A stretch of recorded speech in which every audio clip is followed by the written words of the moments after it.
अभिषेक sir, हमारा नाम क्यों ले रही हो? ठीक है। रिस्पेक्टेड ऑल टीचर्स और मेरे सभी भाई बहनों को वसंत पंचमी की हार्दिक शुभकामनाएं। माँ सरस्वती का आशीर्वाद लेते हुए मैं 2-3 शब्द इस पर कहना चाहूँगी। वैसे मैं कोशिश कर रही हूँ बोलने की। आज वसंत पंचमी का त्यौहार मनाया जा रहा है।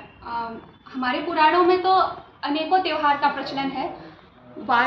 हम जब माँ सरस्वती की पूजा करते हैं, हालांकि ये हमारे स्टूडेंट लाइफ से और टीचर्स की लाइफ से जुड़ा हुआ है, जबकि ये सरस्वती माँ क्या है, ज्ञान की देवी हैं। और वसंत पंचमी मनाने का उद्देश्य कई फैक्टर पे डिपेंड करता है। जैसे मान लीजिए कि यदि प्रचलन में देखा जाए तो इसका आध्यात्मिक उद्देश्य भी होता है, और यदि मान्यता देखी जाए हमारे त्यौहार को मनाने की तो इसका सांस्कृतिक उद्देश्य भी है।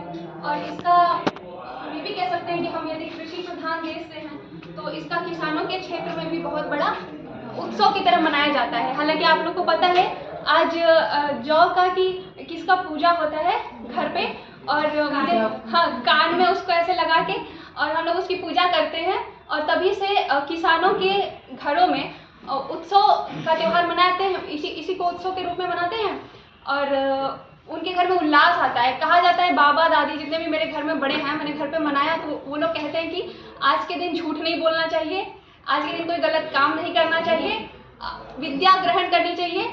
और जैसे शाम हो जाती है तो वो पूजा शाम के बाद करते हैं तो लक्ष्मी को बाहर नहीं देना चाहिए। मतलब परंपरा एक दिन हम लोग ऐसा मना के अच्छे गुणों को सीखने का क्या करते हैं, अपनाते हैं, अच्छे गुण लाने की कोशिश करते हैं। ये तो हो गई हमारी रीति रिवाज की परंपरा, ठीक है। अब हम यदि इसको आध्यात्मिक रूप से देखा जाए तो जैसा सर ने स्टोरी बताया था स्टार्टिंग में, जब ब्रह्मा जी क्या सोचते हैं, पूरी दुनिया बनाते हैं तो वो सोचते हैं कि दुनिया तो बन गई लेकिन यहाँ पे आनंद की कमी है। आनंद रहता ही नहीं है क्योंकि सारे जीव आ गए, लेकिन कोई खुश नहीं है, कोई दुखी नहीं है, कुछ ऐसा हो ही नहीं रहा, उल्लास नहीं हो रहा। तो उन्होंने अपने कमंडल से जल छिड़का, जिससे सरस्वती माता क्या होती है, प्रकट होती हैं। इसीलिए इनको आनंद की देवी भी कहा जाता है।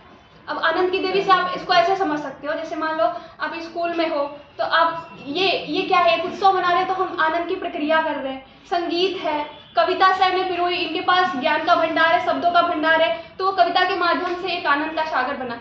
आप अपने जीवन में यदि शिक्षा को ग्रहण करते हैं, जैसे सर लोग जुड़े हुए हैं शिक्षा के क्षेत्र से, जरूरी नहीं कि ये लोग किसी भी क्षेत्र में जा सकते थे, लेकिन यदि ज्ञान का सागर हमारे कोचिंग में बह रहा है, हमारे स्कूलों में बह रहा है, तो केवल हम लोग के लिए जितना ले सकते हैं लेंगे और आगे भी देते जाएंगे।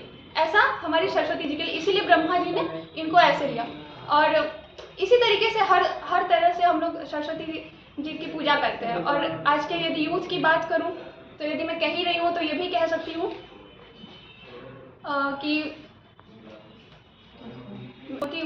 मम्मी से सुना था मैंने, उठो जवान देश की वसुंधरा पुकारती, ये देश है पुकारता पुकारती माँ भारती। ये देश है पुकारता पुकारती माँ भारती। मैं सारे युवाओं से, इंक्लूडिंग मी ऑल्सो, मैं ये कहना चाहूँगी कि यदि आप शिक्षक फील्ड से जुड़े, यहाँ पे तो कई सारे भाई है मेरे और बहन में जो हर फील्ड से जुड़े यहाँ पे कोचिंग करते हैं, वो अपने लिए तो आगे बढ़ ही रहे हो। आगे जब भी भविष्य में कहीं भी जाना तो जितना अपने शिक्षकों से सीखे हो, जैसे सर लोग आज कोशिश कर रहे हैं हम लोग को आगे बढ़ाने की, वैसे ही हम लोग भी कोशिश करते हैं। किसी भी फील्ड में टीचर रहे तो बहुत अच्छी बात है, लेकिन और भी किसी फील्ड में रहे तो सिखाने का जो मौका है ना, वो सीखते रहो और सिखाते रहो, आगे बढ़ाते रहो। सरस्वती मैया से यही प्रार्थना करूँगी कि सबको इतनी बुद्धि दें और हम लोग को भी इतनी बुद्धि दें, ज्ञान दें, ताकि हम लोग खुद भी सीखें और आगे भी सिखाते रहें। बस, थैंक यू।